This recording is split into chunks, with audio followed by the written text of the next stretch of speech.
So it seems like you can't read any sort of financial news these days without having warnings of the imminent stock market collapse just shoved in your face. As if the general public didn't already have enough to be anxious about, now we have these large media companies that just cannot let the opportunity to produce fear-mongering content slip by them. And the latest culprit, of course, is this new Omicron variant, because before it was the Delta variant, now it's the Omicron variant that we have to be worried about. And at this rate, I suspect in a few months, we'll be told we have to worry about the Alpha Beta Whiskey Tango Foxtrot variant. And so, of course, many news sites jumped at the opportunity to describe a minor market sell-off that happened last Friday as having to be due to fears of this new variant. The reality is no one really knows what's going on. But if that weren't bad enough, we also have people like Charlie Munger, a very famous investor, a guy a lot of people follow, saying that the current state of the market environment is even more crazy than it was in the late 1990s. And the late 1990s was a pretty drastic drop. A lot happened then. Valuations were extremely high and they fell a lot. So this is a very bold statement. Now, as if all that wasn't bad enough for you, we also have MIT saying that they think that society is going to collapse by the year 2040. So, I mean, this type of fear, uncertainty, and doubt, it's really nothing new. It's been going on for years as the markets have been in a decade plus long bull run, which historically speaking is quite long. So the goal of this video is going to be to give you guys a very ambiguous and inconclusive analysis where I just tell you to do your own research and leave you with more questions and answers. Just kidding. But what I do want to do is actually go over a few data points that are helpful in putting this current market environment into context. So I'm not saying that these points I'm going to make together explain everything that's going on with absolute certainty. That's not what I'm trying to do at all. But they are helpful in trying to learn and understand what is different about today's market environment than past ones, what's unique about it. And these are going to go on going to go beyond more than the just basic talking points, right? We all know interest rates are very low. We all know that monetary policy, both here in Canada and the United States, is extremely loose. Both of those things generally tend to raise equity prices and valuations because, for one, it lowers the cost of capital and it also gives more people money, which can lead to asset price inflation. And I don't want to talk about, the super basic points that people bring up when they talk about how overvalued the market is, such as the Buffett indicator, that's a popular one. Another one is the Shiller PE ratio, just because those have all been talked to death at this point. Not that they aren't valid points, because they are interesting to kind of study and to learn a bit about. I just want to go a bit further than that and talk about some of the points that aren't being discussed as much, some of the more nuanced points. So the first point I want to bring up is the rise of options trading. So this is something that can be attributed to something that's unique about this market environment we're in now versus in past ones. So, I mean, this increase has been actually quite substantial, and it's actually now outpaced the total notional value of equities that are typically traded on your average day. I mean, look at this increase from April of 2019 all the way to where it is now. That is a significant increase, and you can see even the notional value of shares being traded has gone up, but the extent to which options have gone up has been pretty insane, if you ask me. Now, there was an article that the New York Times wrote, which I want to bring up, but unfortunately I can't show it here. And it made some really significant points that I just want to summarize. It was written by the New York Times, so give credit where credit is due. But basically what it said is a significant portion of this new options trading volume has come in the form of buying call options that are set to expire quickly. So essentially buying those rather cheap out of the money options on volatile stocks, hoping they'll go up in price drastically and you can essentially make 10x your money in a few days. So really what they are is lottery tickets. That's kind of the nature of what they describe as being a key driver of this increase in the value of options being traded on an average day.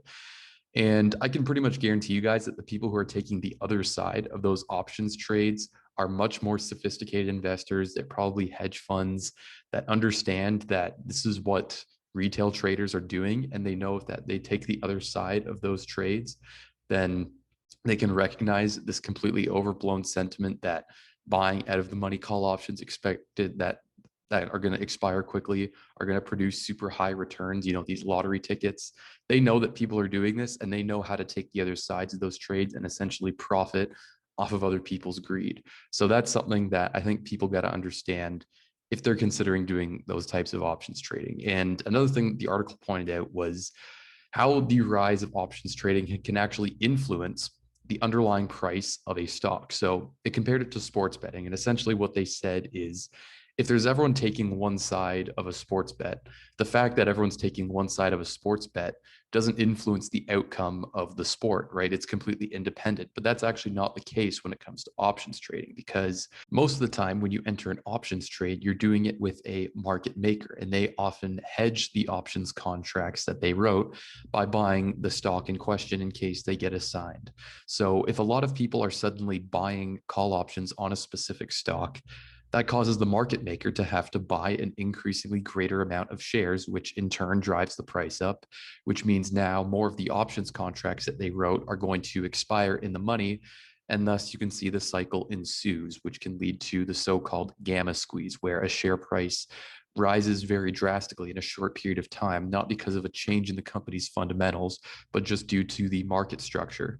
But then the natural question to ask becomes how much of buying volume is really caused by these gamma squeezes, right? And not even just gamma squeezes, but how much of this buying volume we're seeing in the market today, which could potentially be propping up inflated stock prices, is due to this increase in options trading, this very drastic rise. And one thing I do want to point out is this report that the SEC released a while ago, where they're talking about this gamma squeeze and comparing it to what happened with GameStop. So we all know what happened with GameStop in early 2021. And basically what they're saying here is they're debunking a common myth that was established with GameStop that said the reason their share price went up so much was because of this gamma squeeze. So they say another possible explanation could be a gamma squeeze, which occurs when market makers purchase a stock to hedge the risk associated with writing call options on that stock, in turn putting further upward pressure on the underlying stock price. As noted above, though, the staff did not find evidence of a gamma squeeze in GameStop during January 2021. And then they go on to say that they actually saw a greater influx of put options rather than call options. So market makers were actually buying call options rather than writing them, which they need to be writing them in order for a gamma squeeze to occur. So the common belief that GameStop went up so much due to, number one, shorts covering their short positions, and also a gamma squeeze as many people bought call options is actually not true. And it was addressed in a different SEC report on the same topic of GameStop, where they said it wasn't due to shorts covering either. That wasn't what the primary source of the buying volume in GameStop was. The primary source of the buying volume in GameStop was retail investors just piling into the stock because there was that whole social media trend that was GameStop that occurred in such a short period of time. So it was pretty interesting to see the SEC kind of point that out, because it kind of debunked a common myth that the reason GameStop went up so much was because of a completely broken system. Not really. It was because of just it became such a huge trend. So, but the point I wanted to make here was even though options trading has increased so much, you can't really point to it specifically and say this is the sole driver that will lead to an incoming market crash. But I think it definitely does highlight the speculative nature of the markets today. Okay, so the next thing I want to cover that is unique about this market compared to past ones is the increased accessibility to the financial markets and to investing that we've seen. So we've seen the rise of discount brokers like Robinhood in the US, and here in Canada, obviously we have Wealthsimple. So it's become very, very easy to invest your money. I mean, even if you have literally only $5, you can sign up for a free account and you can buy fractional shares of companies like Tesla, Shopify, Disney. I mean, basically any of these more popular stocks, you can purchase fractional shares. And what's interesting is when Robinhood went public earlier this year, they published some of their account data, and they showed the kind of the amount of money that's in the average account. So this article here goes in depth on that. So we scroll down to a part where they talk about it. Well, here's their Robinhood annual revenues. You can see obviously it's grown a lot for one. Users are growing as well. And then they look at their assets under management. So Robinhood's still a rather small player when you compare them to these other brokers that have a lot more. But then look at this.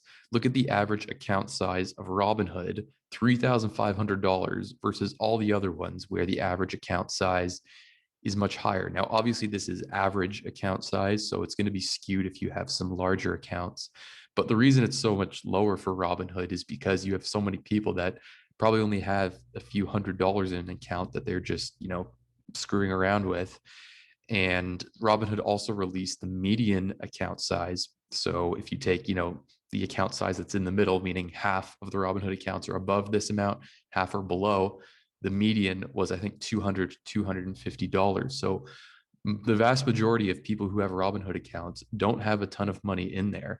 And obviously that's Robinhood's whole thing, right? They want to democratize, that's kind of the key word there, the financial markets, which is a good thing. I support that. I think people should be learning about investing, but the issue becomes when people don't fully understand how to actually properly invest. They don't understand how to value a stock, and they're going around picking individual stocks. And this level of accessibility into financial markets wasn't even something that was available, 10 years ago, let alone going back to the early 2000s, the late 1990s. So, I mean, the natural question to ask when we're faced with this information and we want to put it into the context and say, okay, this is what the information is. Could this potentially lead to causing a stock market bubble and then a subsequent crash? Probably not, because I mean, you're really not talking about a ton of money here. I mean, if Robinhood has, say, about 20 million accounts and each account only has a few $100s in it, I mean, and the average account size is in the thousands, then you're really only talking about, say, 10-20 billion dollars in total money, total new money, we could call it, that's being floated into the stock market. That's really nothing significant. I mean, in order to cause a market crash, you really need to be talking in the trillions of dollars.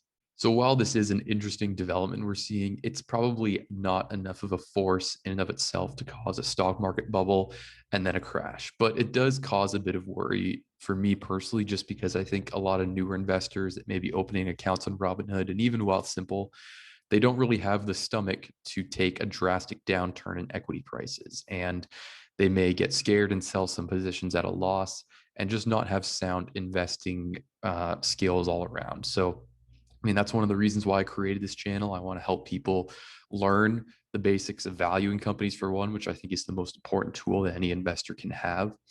And also, just being able to stomach downturns, because they will come. Even though the markets have been in such a bull run lately, a bear run is obviously going to come at some point in the future. Now, something that can exacerbate this is the use of leverage, which, surprise, surprise, is also at an all-time high. So I went to this article that was put on Seeking Alpha. It's talking about leverage in the stock market. So it's essentially when margin debt, specifically here. So you're talking about debt that's taken on as a way of, buying stocks in order to amplify your returns. And here it is, it's at an all-time high. And again, it's increased rather dramatically. So you can see it kind of went down a lot during the March 2020 crash, which makes sense. But then look at this rise since then. I mean, this is in the billions, by the way. So it's almost at $1 trillion in margin debt. And that is just a significant increase. I mean, that was pretty mind-blowing for me to read about. And it really highlights, again, kind of the speculative nature of markets as they are today, because the reason why so many people would be using leverage is because they think they can get these higher returns. And, it's probably worked out pretty well throughout this whole time period here in the last 18 months, because stock prices have just continued to go up and up and up. And especially on the more speculative issues, like a lot of these tech companies, they're going up 100%, 200% in 1 year. So this type of behavior in the past 18 months would have been rewarded, but it's not always going to be that way. Eventually, a bear market will come, whether that's due to interest rates or something else. And all this margin debt it amplifies returns, but it also amplifies losses. So a lot of people losing a lot of money could trigger a sell-off where people get margin calls. They need to start selling off their positions to meet these margin calls that their brokers have for them, which in turn leads to more selling, and it kind of just cascades from there. So this is something that is actually pretty concerning. It needs to be triggered. All the selling needs to be triggered by something. But reading about this is something that's a little concerning. It's important to be aware of because it's an interesting trend here.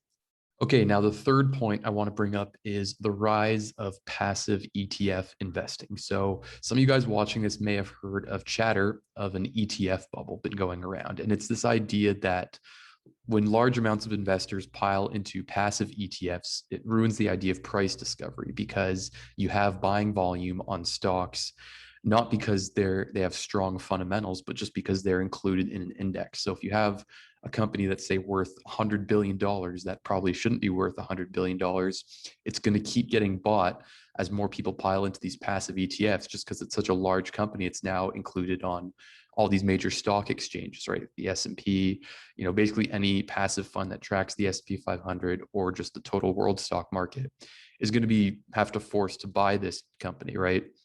For example, the company like Rivian, right? They've come down a lot, but not too long ago, they're a $100 billion company. And they probably would get some buying volume from these passive funds just because they are such a large company and they're included on these indexes now. So as a rule, they have to be included in these passive ETFs. But again, the question to ask here when we're thinking of whether or not this can cause a stock market bubble and then a subsequent crash is whether or not the buying volume is enough to actually warrant a potential crash. So I went to this report here that was released. It's released by Vanguard. So obviously it's going to paint passive ETFs in a positive light because, it's by Vanguard. That's what they do. But I'm assuming the data they're showing us here is accurate. And what they're saying is only 5% of the buying volume that you are seeing in, your typical stock that would be on the S&P 500 is due to passively managed ETFs. The rest is going to be due to, they list them here, retail investors, high frequency traders, pension funds, all the other typical sources of buying volume. And this report was released in the year 2018. Yeah, 2018. So I think it's probably higher now just because I'd imagine in the past few years, with people having saved so much money due to the lockdowns that took place throughout most of 2020, that a lot of that money probably flowed into passively managed funds. So I'd imagine it's higher now. I don't know that for a fact. I'm kind of just guessing. And they do kind of throw it to the side and say it's not that big a deal in this report. It's only 5% of the daily trading volume. But 5% of all daily trading volume is a pretty significant amount. You take that away and you're talking about a pretty significant change, right? And it's kind of this new force. And I'll go into this article here on Morningstar that talks about kind of how investors have changed their mindsets when it comes to what they actually want to invest in. So I'll zoom in on this chart here. So these are fund flows. In the orange is fund flows for passively managed funds. In blue, you're looking at actively managed funds. So it's negative fund flows for actively managed funds. So investors are taking their money out of active funds and putting them into passive funds. And then you can see this gray line is the market share for actively managed funds. So still as of this, which is 2019, it's still higher than passive funds, but it's a pretty telling trend here. You can see it, they're converging. So I'd imagine in a few years, or probably even now, that passively managed funds are going to overtake actively managed funds. I think that's just a general trend we're seeing in the industry at large. So going back to this report here, where they say only 5% of buying volume is from passively managed funds, and it's not that big a deal. 5% is a lot, and it's probably going to increase, as this trend continues, and it probably already has increased since they made this report. So if we think of this in the context of whether or not it could cause a stock market bubble, it seems pretty uncertain, because I think the only way that it would cause a stock market bubble and a subsequent crash after that is if this trend of passive investing suddenly reverses, right? Because then you suddenly have all that increase in buying volume being taken away from the market, which it was there before, which could lead to equity prices then tumbling down because it no longer has the same level of buying volume. So there needs to be a catalyst for that, right? And the way I see it is this trend is likely going to continue because investors are going to put their money somewhere, right? Whether they put it in a passively managed fund or in an actively managed fund, or if they just buy the stocks individually, all that buying volume is still going to be there. So I don't think it really makes sense to look at this so-called ETF bubble and say this is going to cause a stock market crash. To me, it just doesn't seem likely. Okay, so last thing I want to cover is why it's generally a bad idea to just sell everything and go 100% cash and then wait for a stock market correction to occur before actually investing, right? We have all heard the term time in the market beats timing the market, but it is difficult to look at, the current state of the market and say to yourself, well, what if it crashes? And what if I put all this money into the market now and it suddenly crashes, versus if I just wait for a little bit and then if it crashes, then I could put my money in. That could lead to a pretty big change in returns in the long run. And while that is technically true, this article, which is done by the Personal Finance Club, so I'll give credit where credit is due because they did a really good job summarizing this. It basically explains the fallacy of that argument. So they have three different investors here. There's Tiffany, Brittany, and Sarah. And if we scroll down, we have Tiffany, who invests at the top of every market. So she's the world's worst market timer. She invested right on Black Tuesday or before Black Tuesday, right before at the top of the dot-com crash, right before the COVID crash, 2008, like all the major crashes that have occurred going back to 1980. And then we have Brittany, who is the best market timer. So she saves her money waiting for a crash to occur. When she's saving her money, she's putting it in a savings account earning 3% interest. And she's able to correctly identify the exact bottom of each crash. But the caveat is she only invests at the bottom, meaning she would invest, say, here, right at the bottom, but she wouldn't be investing all along this trend here when it goes up, because most of the time markets are going to be at an all-time high, right? For example, if we look here, throughout this whole period, throughout most of it, the markets were at all-time highs. And then hit this point, it went down, and then, went to about here. Suddenly around here, it's at an all-time high. Then the financial crisis occurred, so it goes down, but then it recovers. And then throughout this whole time period, in the last 10 years, the market stayed at all-time highs. So she's not investing, along the way. She's only investing at the bottom.